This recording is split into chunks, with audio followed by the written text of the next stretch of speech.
Income tax returns दाखिल करने की पहली हतमी तारीख डेडलाइन जो दी है वो 30 सितंबर।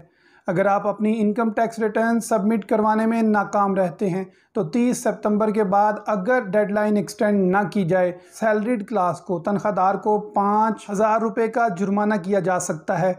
अपनी वेल्थ स्टेटमेंट डिक्लेयर ना करने की सूरत में 1,00,000 रुपये तक का जुर्माना किया जा सकता है।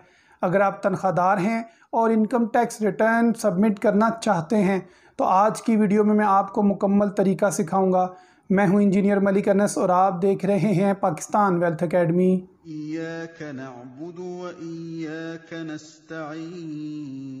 गूगल में आपने लिखना है FPR assets inquiry, portal open हो जाएगा। यहाँ पर आपने अपना शनाख्ती कार्ड पासवर्ड लगाकर लॉगिन कर लेना है। FPR के पास पूरा साल में जो आपकी आमदनी है वो देखें 1 से 20 तक यहाँ पर ट्रांजैक्शन टाइप्स लिखी हुई हैं कि किस मद में हमने आपका कितना टैक्स काटा। राइट साइड पे आपकी जो पूरा साल में टैक्स की अमाउंट काटी गई है वो शो हो रही होगी। यहाँ से आपने अपने पूरे साल का डाटा हासिल कर लेना है। आपके नाम पर जो गाड़ी है या इसके अलावा विद होल्डिंग टैक्स अगर आपके शनाख्ती कार्ड के अगेंस्ट कहीं भी कटा है तो यहाँ पर एसेट्स इंक्वायरी पोर्टल पर शो हो रहा होगा। इसके बाद आपने वापस जाके आईआरएस लॉगिन पर क्लिक करना है। अब मरहला हमारा शुरू हो गया है इनकम टैक्स रिटर्न फाइल करने का, क्योंकि इससे पहले हमने फाइनेंशियल ईयर के तमाम अपनी आमदनी और जो टैक्स कटा है वो एसेट्स पोर्टल से हासिल कर लिया है। लेफ़्ट साइड पे टॉप पे डिक्लेरेशन का दूसरा ऑप्शन है, इसमें दूसरा ऑप्शन है रिटर्न स्टेटमेंट का, उसमें दूसरा ऑप्शन है नॉर्मल रिटर्न का। इस पर हम क्लिक करेंगे। एरर आ गया है कि पीरियड सेलेक्ट करें। यहाँ से पीरियड 2022 सेलेक्ट कर लेंगे। 1 जुलाई 2021 से 30 जून 2022 का पीरियड हम सेलेक्ट कर लेंगे। एरर आ रहा है कि यू ट्रांजैक्शन नॉट अलाउड, या पहले से कोई ट्रांजैक्शन जारी है। मैं ऑलरेडी फिल कर रहा था तो सोचा आपके लिए वीडियो बना लूँ, तो इसको मैं क्रॉस करता हूँ, वापस जाऊँगा और डैशबोर्ड में से जाके जो मेरी ऑलरेडी डिक्लेरेशन पेंडिंग है जो वर्किंग में थी उसको क्लिक करके मैं डिलीट कर दूँगा। आप चूँकि पहली बार एप्लीकेशन दे रहे होंगे इसलिए शायद ये आपको ना करना पड़े। तो करना ये है जनाब, आपने दूसरा ऑप्शन है टॉप लेफ़्ट पे डिक्लेरेशन का, इस पर आपने क्लिक करना है। फिर दूसरा ऑप्शन है रिटर्न स्टेटमेंट, उसमें दूसरा ऑप्शन है नॉर्मल रिटर्न। यहाँ से पीरियड 2022 सेलेक्ट कर लेंगे।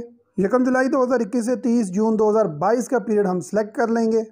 इसके बाद जो डैशबोर्ड आपके सामने ओपन हो गया, इसमें बेसिकली आपने सबसे पहले बताना है एम्प्लॉयमेंट के अंदर सैलरी के बारे में। 1009 में आप अपनी आमदनी और जो रेमुरेशन मिला है मॉर्निंग इवनिंग डबल शिफ्ट का वो आप लिखेंगे। अपने अलाउंसेस आप दर्ज करेंगे 1049 में। जो एक्सपेंडिचर रीइंबर्स करवाए हैं जिस तरह मेडिकल होता है तो वो आप 1059 में लिखेंगे। इसके अलावा तनख्वाह के अलावा जो भी मिला है वो आप यहाँ पर एंटर करेंगे। इसके बाद अपने कैलकुलेट के बटन पर एक दफ़ा क्लिक करना है और फिर 2 दफ़ा क्लिक करना है, तो आप नोट करेंगे आपकी आमदनी 1000 सेल में चली जाएगी। इसके बाद बारी आती है अगर आपको रेमिटेंस बाहर से कोई भेजता है तो वेल्थ स्टेटमेंट में आएंगे, रिकन्सिलिएशन में आएंगे। यहाँ पर आपको एक ऑप्शन मिलेगा 7035 सेल फॉरेन रेमिटेंसेस। अगर आपको बाहर से कोई रेमिटेंस आती है या तनख्वाह के अलावा कोई आमदनी है तो वो आप इस सेक्शन में आके एंटर करेंगे। आमदनी हमने बता दी, अब आ रही है कि हमारी इस आमदनी पर कितना टैक्स कटा। तो टैक्स चार्जेबल के अंदर कंप्यूटेशन पर क्लिक करेंगे तो आपके सामने 9200 सेल है। इसके अंदर जो मैंने आमदनी बताई थी उसके हिसाब से कितना टैक्स बना वो शो हो रहा है। अब बारी है कि जो टैक्स बना है इसमें कुछ रिबेट हासिल किया जाए, क्योंकि टीचर्स को 2020 में 40% रिबेट हासिल था जबकि 2021 में 25% रिबेट हासिल है। टोटल टैक्स था 21,000 रुपये। अब मैं उसमें 25% रिबेट कैलकुलेट करता हूँ, तकरीबन वो 5,000 रुपया बनेगा। वो दर्ज करने के लिए टैक्स चार्जेबल के सेक्शन में जाऊँगा, टैक्स रिडक्शन पर क्लिक करूँगा। यहाँ पर एक सेल है 9302 जिसमें दर्ज करेंगे हम कि हमें इतना 25% रिबेट हासिल है। तो जो मेरी आमदनी है उसका जो टैक्स बनता है वो 5,272 रुपये रिबेट है। वो मैं दर्ज करके 2 दफ़ा क्लिक कैलकुलेट का बटन दबा दूंगा। अब बारी है इस रिबेट को एडजस्ट करने की। तो टैक्स चार्जेबल में एडजस्टेबल टैक्स पे क्लिक करूंगा। सैलरी ऑफ एम्प्लॉयज़ के सेक्शन में जाके जो एडजस्ट होने के बाद टैक्स की अमाउंट बच जाएगी जो मेरी वाजिबुल अदा है वो यहाँ पर अदा करूँगा। 21,000 टोटल था, 5,000 मैंने रिबेट ले लिया, तकरीबन 15,000 कुछ रुपये मेरे एडजस्टेबल टैक्स के खाने में आ गए। अब मैं 2 दफ़ा कैलकुलेट का बटन दबाऊँगा तो एडजस्टेबल टैक्स मेरा यहाँ पर बच जाएगा। ये वो टैक्स है जो मैंने अदा करना है। अब अगर आप अपनी सैलरी स्लिप्स पे देखें या एसेट्स पोर्टल FBR पे देखें तो इतना ही टैक्स एग्जैक्टली आपके अकाउंट्स ऑफिस ने काटा होगा। टैक्स का बता देने के बाद अब मरहला आता है कि जो आपने आमदनी बताई थी अपनी शुरू में सैलरी के सेक्शन में जाकर या फॉरेन रेमिटेंस डाल के उसको इस्तेमाल का किया, यानी एक्सपेंस के बारे में बताऊंगा कि पूरे साल में मैंने एक्सपेंस कितना किया। याद रखें ये अप्रॉक्सीमेट ही कैलकुलेशंस होती हैं, एग्जैक्ट तो आप नहीं याद रख सकते। इसके लिए आपने करना ये है कि आपने वेल्थ स्टेटमेंट में जाके पर्सनल एक्सपेंसेस के खाने में आकर ये जितने एक्सपेंस यहाँ पर लिखे हुए हैं इनके अंदर आपने एंट्रीज़ कर देने। मैंने अपनी एंट्रीज़ करके 2 दफ़ा कैलकुलेट का बटन दबा दिया है। सारी तनख्वाह तो आप पूरा साल में ख़त्म नहीं करते, कुछ आप सेविंग्स करते हैं, कमेटियाँ होती हैं, प्राइस बॉन्ड होते हैं, कुछ आप एसेट्स गाड़ी मोटरसाइकिल कुछ बनाते हैं। तो वेल्थ स्टेटमेंट के दूसरे ऑप्शन में पर्सनल एसेट्स या लाइबिलिटीज़ में हम एंट्रीज़ करेंगे और बताएंगे कि मेरे पास कौन कौन से एसेट्स मौजूद हैं।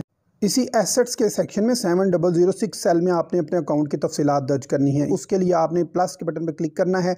इन्वेस्टमेंट में आपने अपने अकाउंट का IBAN नंबर देना है। नंबर 1 में आपने बताना है सैलरी अकाउंट है, 2 में आपने बताना है करंट है और तीसरे में बैंक का नाम बता के ओके कर देना है और जो अमाउंट थी वो इस सेक्शन में एंटर कर देनी है।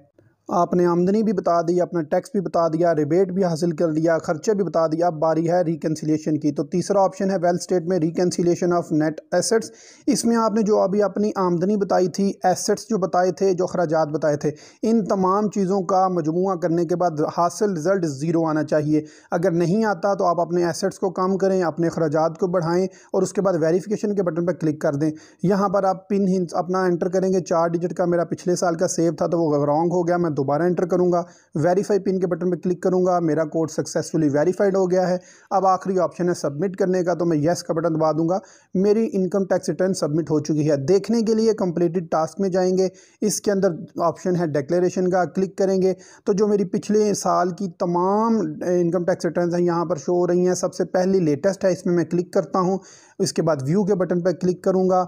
ये मेरी इनकम टैक्स रिटर्न है जो मैंने सबमिट की है। मैं देख तो कोई भी साल की सकता हूं लेकिन तब्दीली नहीं कर सकता। प्रिंट के बटन पे क्लिक करूंगा तो ये PDF डाउनलोड हो जाएगा। इस PDF को मैं ओपन करके प्रिंट करके अपने पास रख लूँगा। प्रिंट करने का मकसद ये है कि अगले साल जब मैं इनकम टैक्स रिटर्न देखूं, फाइल करूं, तो मुझे पता हो मैंने पिछले साल कितने अखराजात एंटर किए थे। इसके अलावा आप ये तो मैंने इंटरनेट पोर्टल से आपको बताया। अगर आप मोबाइल ऐप के ज़रिए से टैक्स रिटर्न फाइल करना चाहते हैं तो आपके सामने लिंक आ रहा होगा, वीडियो शो हो रही होगी। आप इसको क्लिक करके टैक्स आसान ऐप से भी इनकम टैक्स रिटर्न फाइल कर सकते हैं। उम्मीद करता हूँ आपकी वीडियो ये काम आई होगी।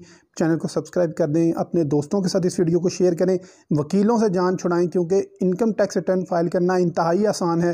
टैक्स वो जो है आप अपनी सैलरी में हर माह कटवाते हैं। सिर्फ आप इनकम टैक्स फाइलर हो जाएं, आपको तमाम बैंक्स की मराआत, हुकूमत की जो टैक्स में रियायत हैं वो हासिल हो सकेंगी।